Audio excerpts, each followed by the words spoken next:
25 de diciembre, 1:04 am. Habiendo completado su recorrido anual, Santa Claus vuela de regreso al Polo Norte. El trineo avanza a una velocidad constante. El vuelo no debería durar más de una hora. 1:13 am. La señora Claus conecta por radio. Una tormenta severa avanza directamente sobre la ruta prevista. Santa Claus acusa recibo, pero no ajusta el rumbo. Confía en los renos. 1:18 am. Pero algo no encaja. Las coordenadas ya no corresponden a ningún punto conocido. El trineo vuela ahora a un norte equivocado. Lograr llegar al Polo Norte fue tan excitante en su tiempo como cuando el hombre llegó a la Luna, a diferencia del Polo Sur, que está sobre un continente, o sea, debajo de una capa de hielo de unos 3 kilómetros. Hay tierra, cordilleras, valles, incluso volcanes. Pero el hielo en el Polo Norte son solamente finas capas de no más de 5 metros de espesor. No hay tierra, es solo hielo, glaciales flotando sobre el océano Ártico. Un remoto desierto blanco casi impenetrable y peligroso para los primeros exploradores. Estos primeros exploradores usaban brújulas simples, un pedazo de corcho o un pedazo de madera flotando en agua con una aguja imantada encima. La Tierra resulta que tiene un campo magnético que funciona como un imán gigante y la aguja se alinea siempre hacia el norte. Así es que en 1909 la primera persona en alcanzar el Polo Norte dijo: creo que soy la primera persona en sentarme sobre el mundo. Pero esta persona no era el líder de la expedición que venía más atrás.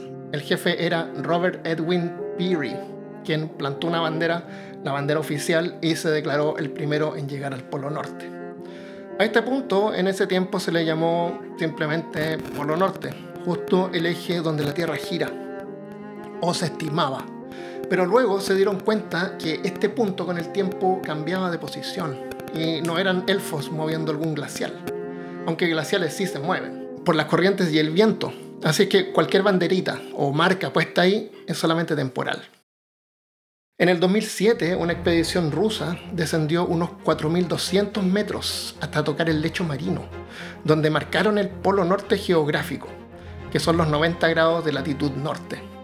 Pusieron una bandera de titanio y una cápsula de tiempo diseñada para durar miles de años. El Polo Norte geográfico es el eje de rotación de la Tierra, que tiene algunas oscilaciones, pero son mínimas. El Polo Norte magnético, que es a donde apuntan las brújulas, no es el eje de rotación.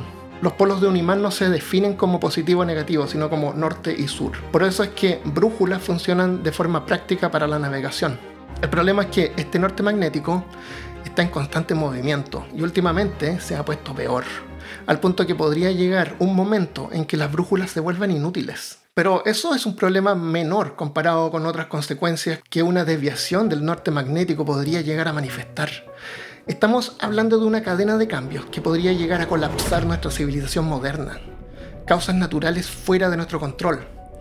El movimiento del polo norte magnético, tal como lo indican las brújulas, es consecuencia de un núcleo de metal sólido inmenso, una bola de 2.400 kilómetros de diámetro y con una temperatura sobre los 5.000 grados Celsius. La única razón por la que no se derrite es por la increíble presión que está expuesto el núcleo exterior, que es una masa de metal fundido que envuelve al núcleo interior.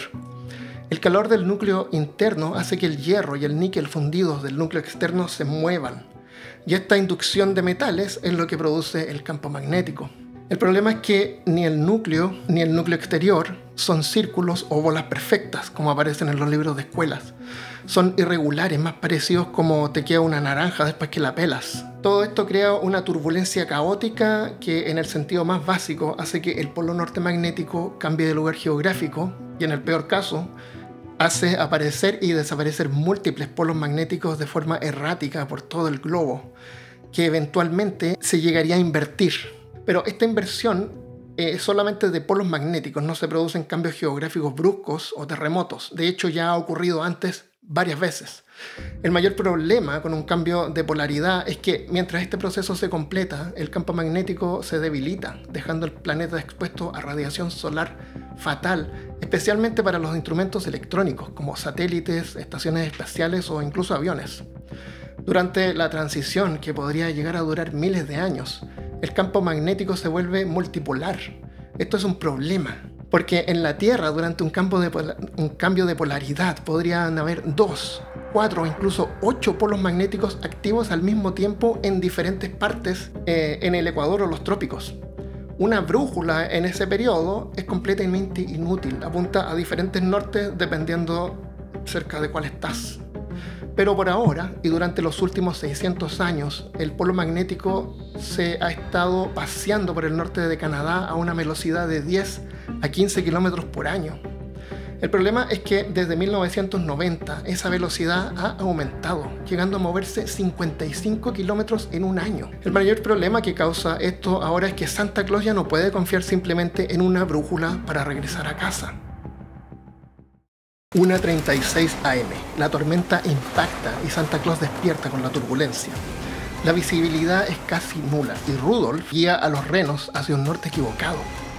Pero Santa, con miles de años de experiencia y los millones que le envían los padres por los regalos cada año, Santa Claus está preparado. ¿Qué pensaste, que los regalos eran gratis? Su trineo está equipado con GPS, que no depende del campo magnético. Calcula la posición exacta por triangulación respecto a una constelación de satélites, o sea, un montón de satélites. Normalmente tiene un margen de error de solo unos metros, pero interferencias o tormentas solares extremas pueden corromper la señal. GPS, Sistema de Posicionamiento Global, es operado por la Fuerza Aérea de Estados Unidos, y existen otros.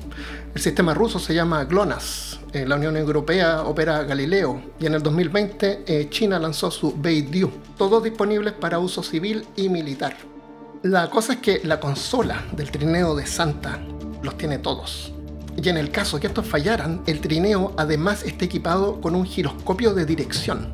A diferencia de una brújula que se alinea magnéticamente, el giroscopio se mantiene apuntando en la dirección que se le fije. Usado también en aviones, tiene la limitación de que el piloto debe decirle al giroscopio dónde está el norte verdadero, y si introduce un dato erróneo, el sistema queda apuntando al lugar equivocado.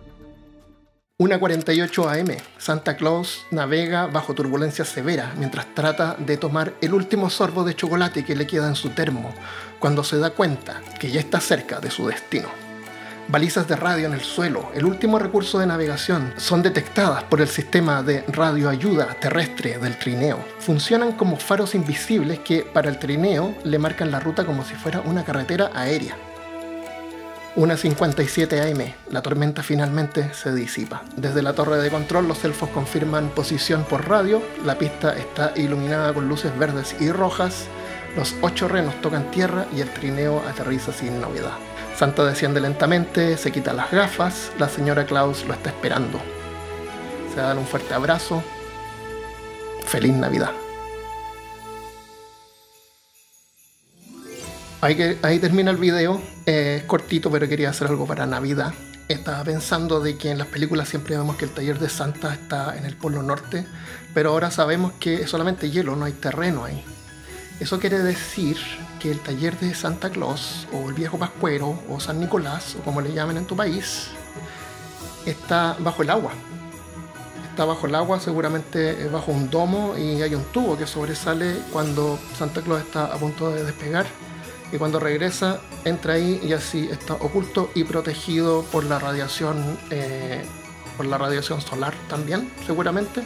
Se sabe también que el polo norte y el polo sur hay agujeros, según una teoría de la Tierra hueca. Y adentro de la Tierra hay un mecanismo que se llama agartha, que es como una especie de árbol con ramas que salen en todas partes del mundo.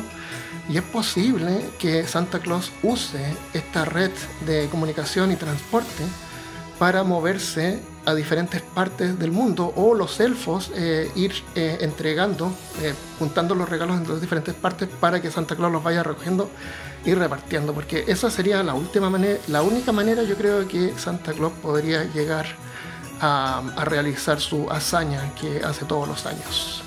Me han dicho, porque en los últimos 10 a 15 años Santa Claus no me ha mandado nada.